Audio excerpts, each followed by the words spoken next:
Hello, we are going to show you ISAConfigurator, the tool that allows you to define and customize the tables used in our tools.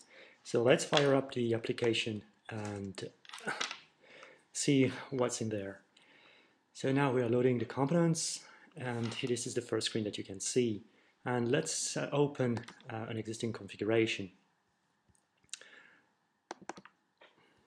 that we will fetch as one available from the kit. This is the one that ships by default with the tool.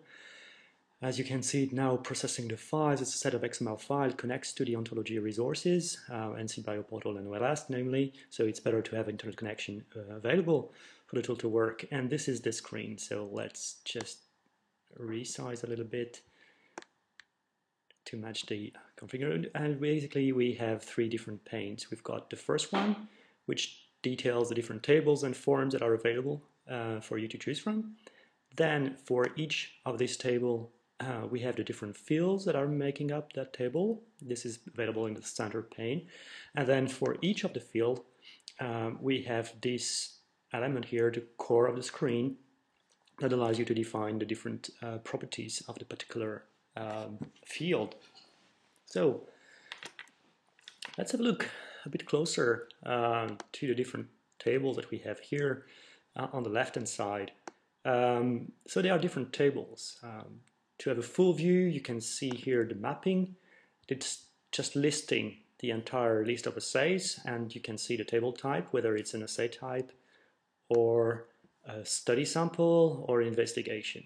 So there should be in any configuration only one investigation file, one study sample, and then a set of assay tables for you to choose from. And the assay tables are defined as a set of measurement type, as you can see here, combined with a set of technology types. Ideally, they should be chosen from OBI and the ontology of biomedical investigation that will provide all the vocabulary to support this. That's the preferred view of the tool. Then we've got also elements to specify the target. This is to do with the conversion, the ISAconfigurator, another component of the tool, and the kind of table that we are using here. And now,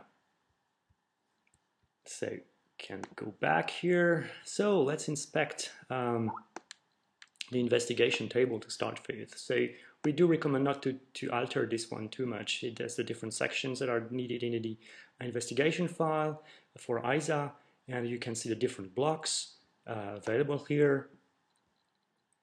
For instance, the study identifier and so forth. You can add a number of elements, but usually we advise people not to alter this one except to add comment fields. Then the sample table. This is the element the table that allows you to specify or describe all the biological material that is used in your study. At the moment, we only require some taxonomic information to be supported, to be provided.